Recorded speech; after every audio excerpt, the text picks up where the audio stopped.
Bienvenue sur Supernova, podcast de réflexion, d'interrogation et d'échange sur les rapports humains à notre époque. Sur la psychologie, la santé mentale, l'introspection ou encore la spiritualité et son éveil. Le sujet d'aujourd'hui, c'est la bienveillance. Combien pratiquent la bienveillance sincère, réelle? Combien sont honnêtement soit simplement neutres face à ce qui concerne son prochain, ou alors réellement animés d'un sentiment de sympathie à l'égard de l'image que lui renvoie l'autre. Le fait est qu'il ne s'agit pas que d'une simple image. Tout le monde montre quelque chose, quelqu'un, une partie de lui-même, de ce qu'il veut représenter, ou de ce qu'il considère être adapté ou suffisant pour la personne qu'il a en face de lui. Rares sont ceux qui sont vrais, honnêtes et authentiques en tout temps. On dit souvent qu'on est irrité chez l'autre par ce qui existe en soi avant toute chose. Moi, la question sincèrement que je me pose depuis quelques semaines, mois, on pourrait même dire années maintenant, c'est ce qu'il n'est pas possible, si on est honnête envers soi-même et un tant soit peu objectif, que l'on soit irrité par ce qui n'existe peut-être qu'en soi et même sûrement pas en l'autre. Est-il possible que l'on veuille voir en l'autre ce qui n'a en fait que son propre miroir et que l'on imagine l'autre capable de faire, de dire, de penser des choses que l'on est simplement capable soi-même de faire sans pour autant pouvoir l'octroyer à l'autre. J'ai souvent, bien trop souvent, à mon goût, eu le sentiment d'être un miroir pour l'autre, montrant le propre reflet de soi-même à la personne en face, la forçant sans même le vouloir, à se voir, le temps d'un instant, pour qui et ce qu'elle est. Et cette notion de miroir, me concernant, elle est à double tranchant, parce que je peux être le miroir pour l'autre dans les bons comme dans les mauvais moments. Dans les bons moments, et j'espère qu'ils sont plus nombreux que les autres, mais on se souvient malheureusement plus souvent de ce qui fait mal que de ce qui fait du bien. Dans les bons moments, je pense savoir montrer le reflet de soi-même lorsque c'est pour que l'on puisse voir en soi tout le bon, toute la beauté, l'unicité et les qualités qui caractérisent la personne en face de moi. Mais aussi dans le mauvais, lorsque des événements l'amènent à me montrer ses parts d'ombre. Et aujourd'hui, malheureusement, je ne vais pas parler des bons, mais plus des mauvais côtés de ces dites parts d'ombre qui existent en tout et tout le monde, que je ne juge pas, tant je sais moi-même être habitée par de nombreuses d'entre elles, mais qui, lorsqu'elles me blessent, mais surtout lorsque j'aime la personne en face, ne peuvent vivre qu'en moi. Depuis aussi longtemps que je m'en souvienne, j'aime répéter cette phrase qui dit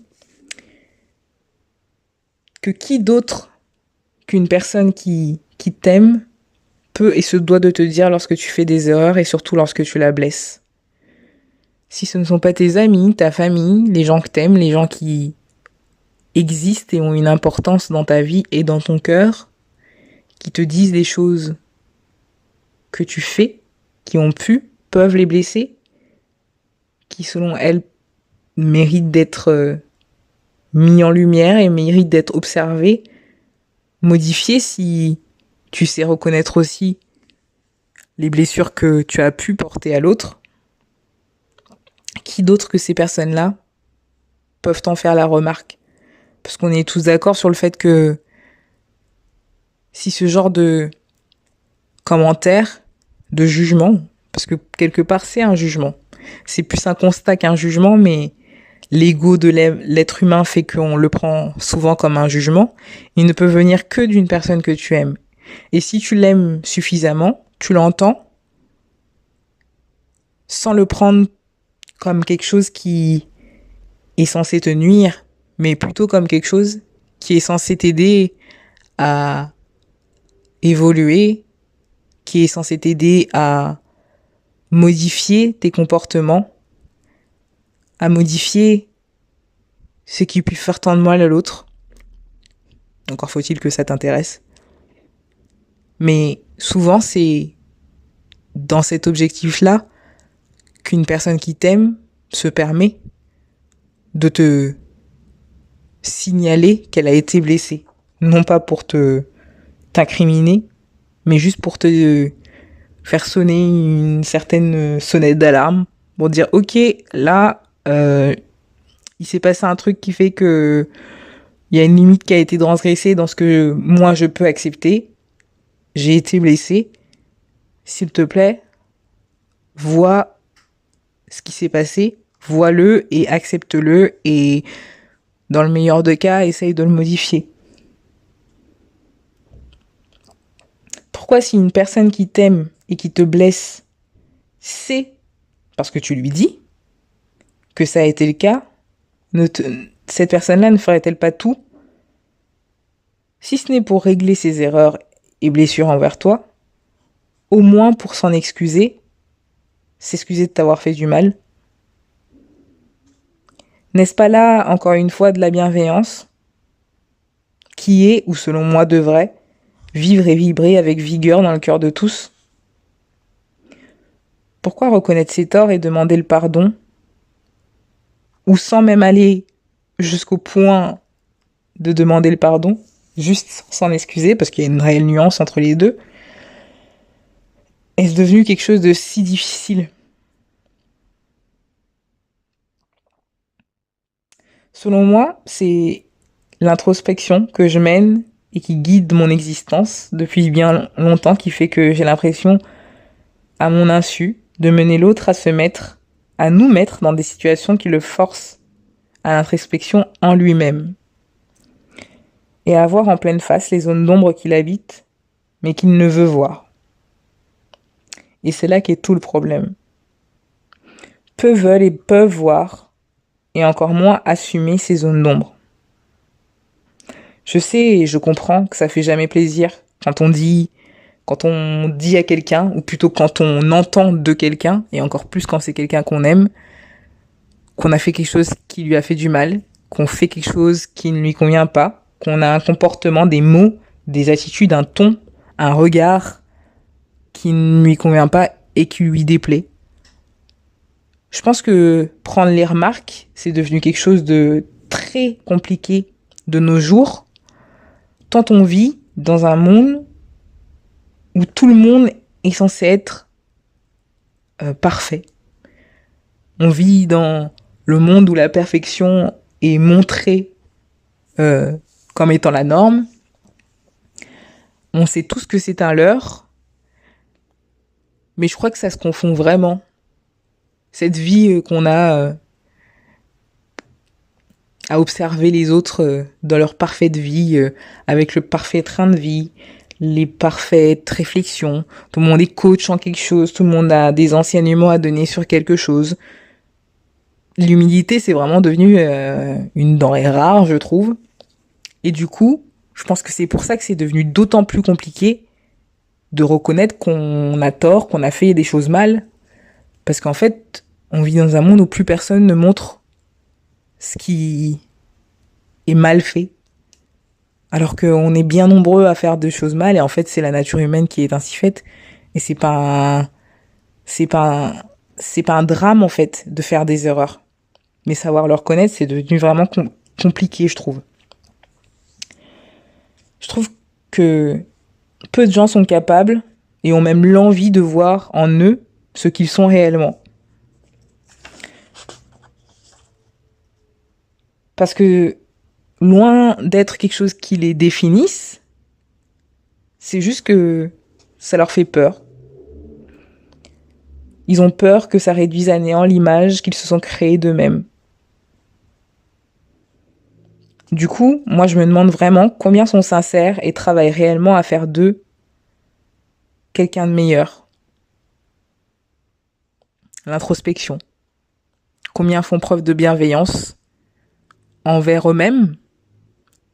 Parce qu'on peut très bien constater en soi des défauts, des erreurs, des améliorations à apporter à sa personne.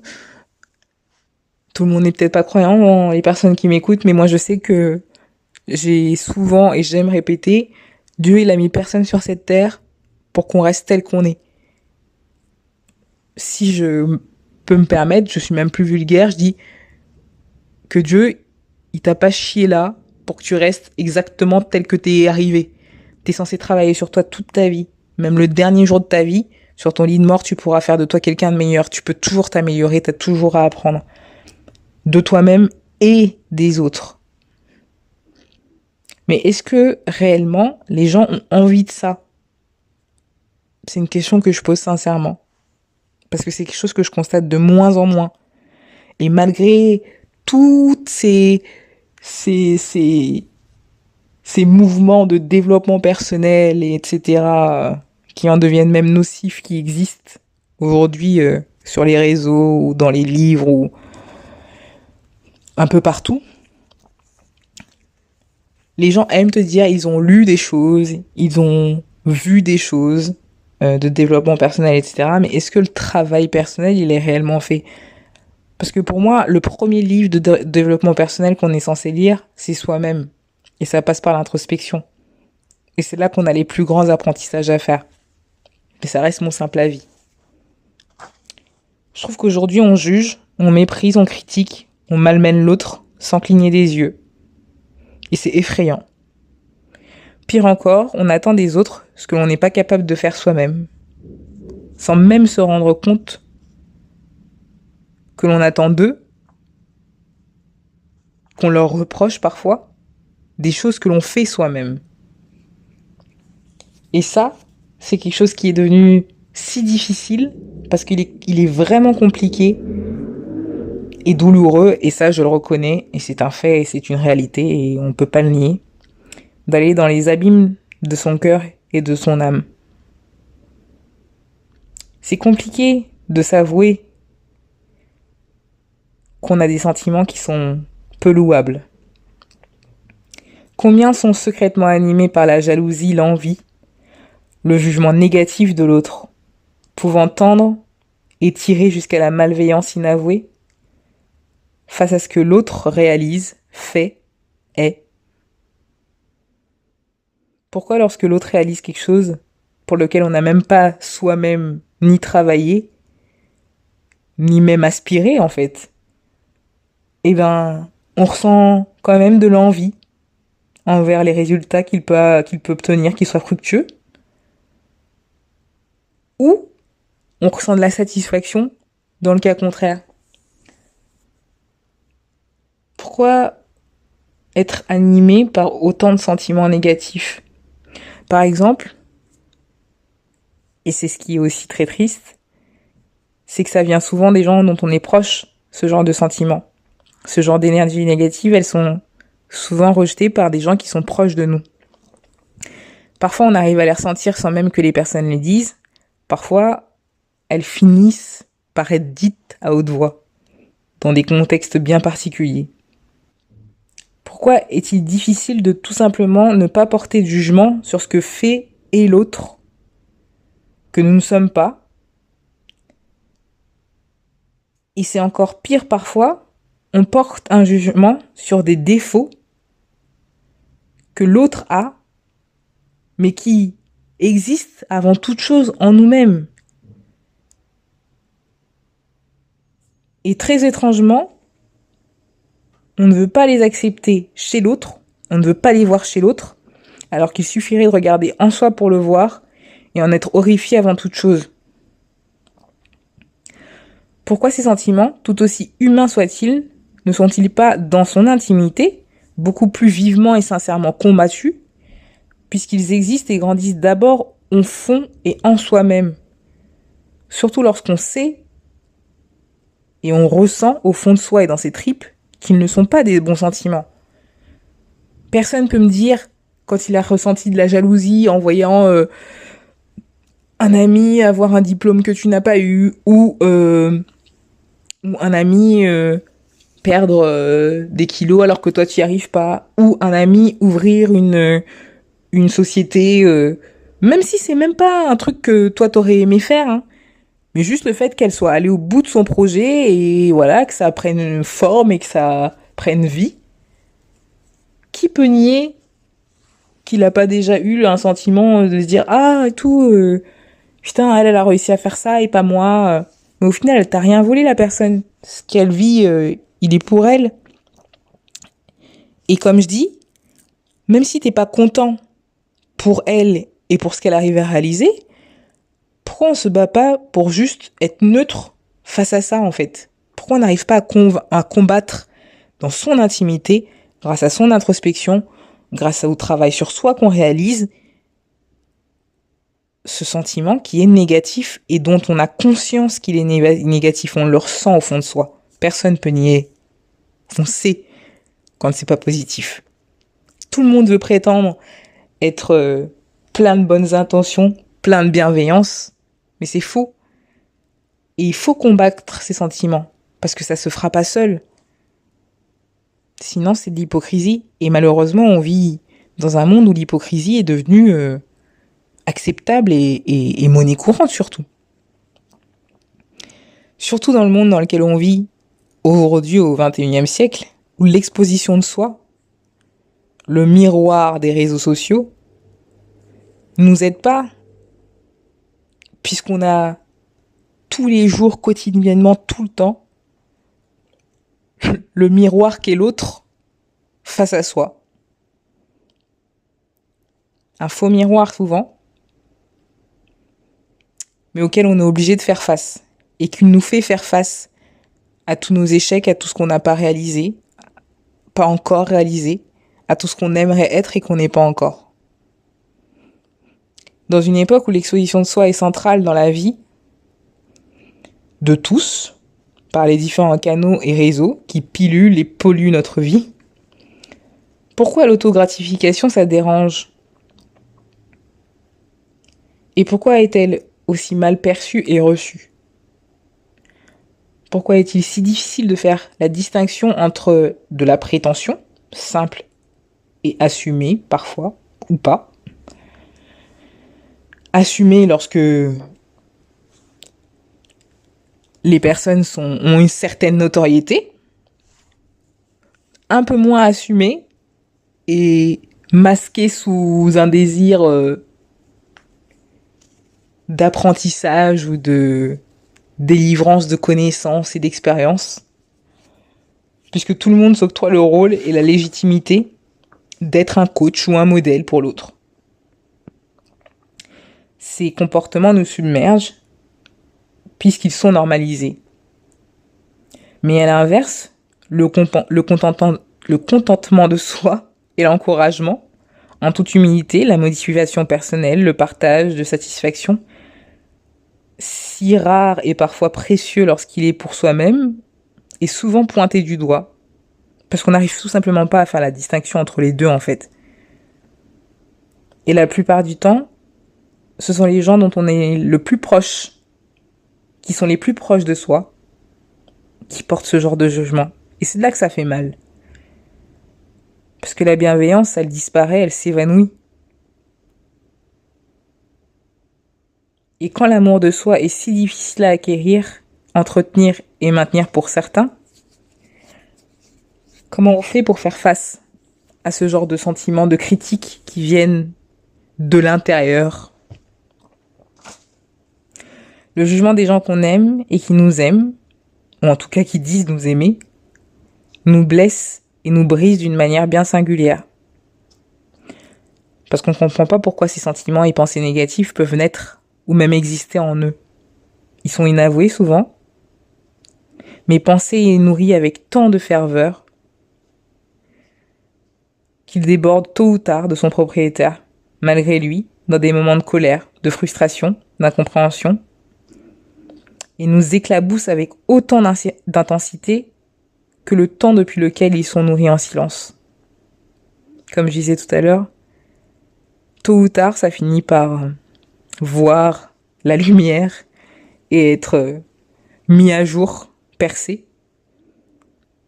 Et des fois, on a certaines personnes qui sont clairvoyantes et qui le ressentent parce que les énergies, elles ne mentent pas, qui vont avoir leur instinct, qui vont leur faire ressentir, voir des choses que parfois ils ne veulent pas ni entendre ni comprendre.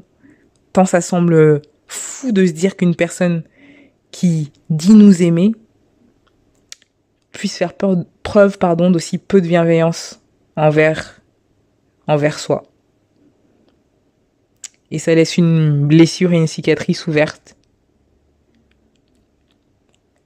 La question en somme que je me pose, c'est pourquoi est-il si dur d'aimer l'autre pour ce qu'il est, tel qu'il est, sans jugement ni même d'avis, sans même avoir à le soutenir si on n'en a pas le courage ou l'envie, mais tout simplement en laissant l'autre exister à sa manière et ne pas attendre de lui ce qu'on peine à offrir soi-même, c'est-à-dire d'être aimé et d'aimer sans condition ni jugement, en toute bienveillance.